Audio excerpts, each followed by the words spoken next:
Good morning, Scottsville Baptist Church. It's Tuesday, May the 26th, and this last week has seen me back at work at the Bible Center shops, but things are very different and quiet and slow and challenging, and I'm sure for many of you, coping with all this that the virus has brought, for all of us will be an ongoing learning curve. Last week we talked from 1 Peter about standing firm in the faith. And I mentioned that we'd follow up by talking this week about what faith is really all about. Over the past weeks, we've been talking about things that are eternal and things that last. And of course, there's God himself, there's his word, and there's people. But 1 Corinthians 13 and verse 13 gives us three other things that remain. And you know them well: faith and hope and love. The faith is very important, an important subject, especially at a time like this when I believe our faith is being tested. And some people are holding on to God in faith, and others may be losing their faith. A skeptic journalist once described faith this way: faith is an illogical belief in the occurrence of the impossible. But Warren Wiersbe said, about faith, circumstances may be impossible, consequences frightening and unknown, but we obey God's word just the same and believe him to do what is right. Now, from a grammatical perspective, the word faith is usually a noun. We say we have faith. But just as in the biblical context, love is a verb, so faith is also a verb. And faith cannot exist unless it's put into action. James chapter 2 and verse 18. James asks bluntly, is it possible to have faith without doing kind deeds? And he replies, I prove that I have faith by doing them. Francis Chan says, true faith manifests itself in our actions. So let's read some verses from Hebrews chapter 11, that great passage on faith. We're going to look at how faith was practiced by each of those people that are mentioned. So let's begin by Hebrews chapter 11 and verse 1. It says, now faith is confidence in what we hope for and assurance about what we do not see. This is what the ancients were commended for. You know, we like to see where we're going. But our verse for the year at Scottsville Baptist is a very apt one for this year, 2 Corinthians 5, verse 7, which says, we walk by faith and not by sight. Corrie ten Boom said it this way: faith sees the invisible, believes the unbelievable, and receives the impossible. Now, verse 2 talks about the ancients. And if I ask any of the young people at Scottsville who the ancients are, they'd probably say anyone over 40. If I asked a 40-year-old who the ancients were, they'd say anyone over 60. And if I asked a 60-year-old, they'd say anyone over 80. But the principle is that we need to learn from the experiences of those older than us. And here in Hebrews 11, there are several really old people. Let's see what we can learn from them about faith. And the first one is Abel. We find in verse 4 that Abel teaches us that faith involves sacrifice. The verse says this: by faith Abel brought God a better offering or sacrifice than Cain did, and by faith he was commended as righteous when God spoke well of his offering. Now you remember in Genesis chapter 4 that God asked Adam's children to bring a sacrifice. Cain brings vegetables, and Abel brings a firstborn lamb. Cain's gift was easy and not a costly one. Abel's was a sacrifice. Now, you may have heard the story about the farm animals.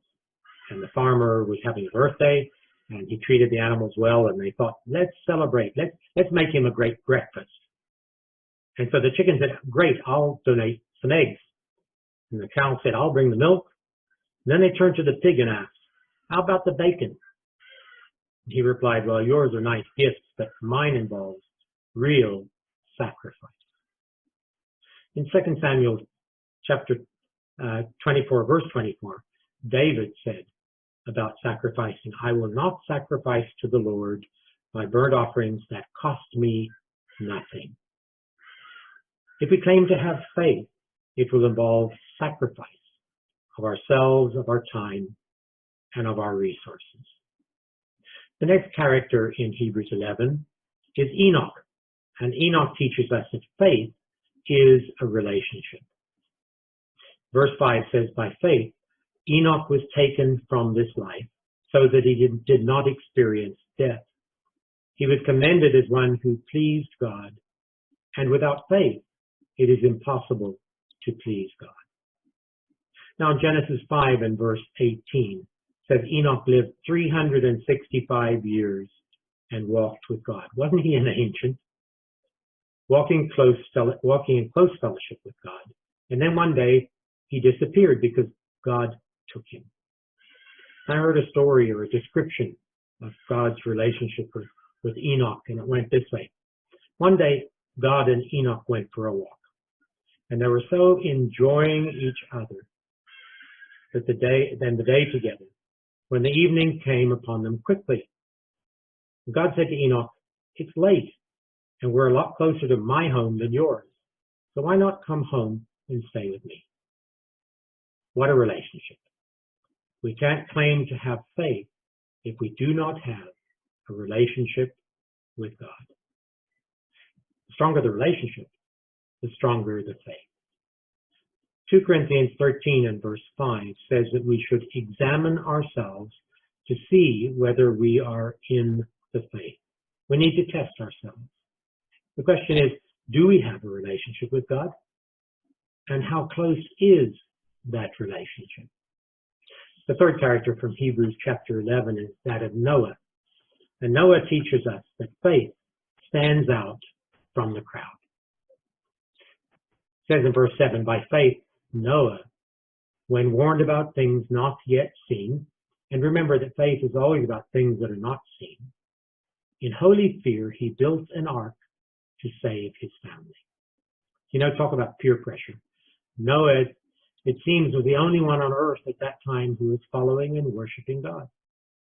Genesis 6 says that every thought and every heart was only evil all the time. Imagine the scoffing that Noah endured because he refused the evil lifestyle of his age. And what was that boat doing near his house when the earth had not even experienced rain, let alone a flood? But Noah and his faith kept him true to God in spite of the pressure and the ridicule. And our faith should keep us true to God and his word in a world just like in Noah's day, where evil is rampant. The fourth character in this passage is Abraham. And Abraham teaches us that faith is all about obedience. Verse 8 says, by faith, Abraham, when called to go to a place that he would later receive as his inheritance, obeyed, went, even though he didn't know where he was going. Now, obedience was a cornerstone of Abraham's life. He obeyed when he left Ur for the promised land. He obeyed when he was asked to sacrifice Isaac on the altar. You know, he messed up sometimes. Remember the time when he went to Egypt and told them his wife was his sister? No, he wasn't perfect, but we can learn from his failures as well as his successes. And we learned that obedience is doing what God asks without knowing the future results. It's trusting God for the outcome. How can we say we have faith if we don't obey? The fifth is actually three different characters. It's Isaac and Jacob and Joseph. And they teach us that faith is to be shared with the next generation. Verse 20 to 23 says, by faith Isaac blessed Jacob and Esau in regard to their future. And by faith Jacob, when he was dying, blessed each of Joseph's sons. By faith Joseph, when the end was near, spoke about the exodus of the Israelites from Egypt. Now, the tradition in the Old Testament of passing on the blessing to the next generation was not just wealth, but it was faith in God. Faith in God is only one generation away from extinction. Luke chapter 18 and verse 8, Jesus asks that when the Son of Man returns, when I return, how many will I find on earth who have faith? Jack Donnell, some of you know him, popped in the shop this week, talking about his life story, and he's getting on in age and wanted to write down some of his story to share with others. Same with David Peters. They're busy writing down these things. And I told them they're probably not going to sell a lot of copies and they're not going to get rich, but it's very important that they leave a testimony. My grandfather's story of when he came to Africa in the 1920s, my dad put together in a short story just for the family. And it's been great to be able to read that.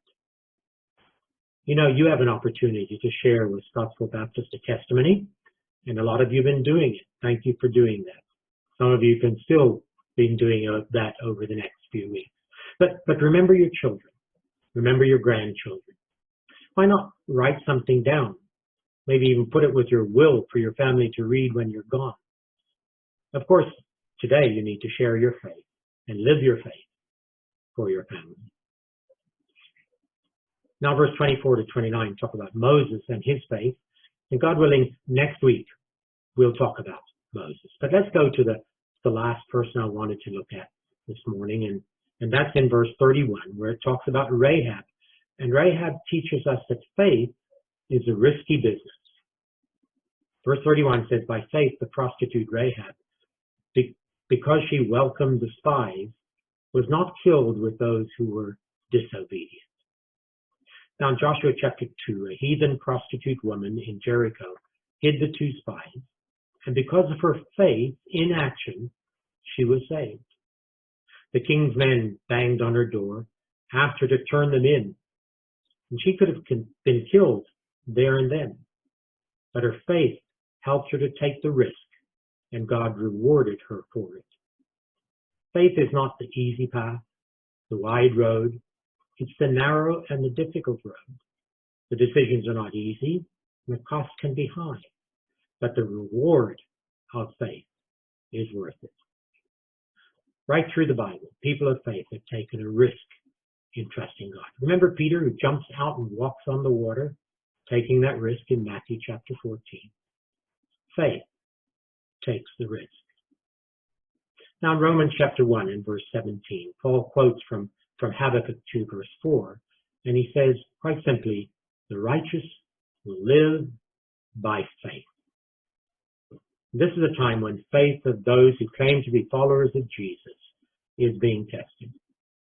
Will we put our faith into action? Like Abel, will we be willing to sacrifice? Like Enoch, will our faith walk daily with Jesus? Like Noah, will we be willing to do when it's not popular? Like Abraham, will we be willing to obey whatever he asks? And like Rahab, will we be willing to take the risk? Charles Spurgeon said, if we cannot believe God when circumstances seem to be against us, we do not believe in him at all. And so let me end with our prayer, and a short prayer, simple 4 words that the apostles prayed in Luke chapter 17 and verse 5. And it was these 4 words. Lord, increase our faith. Amen.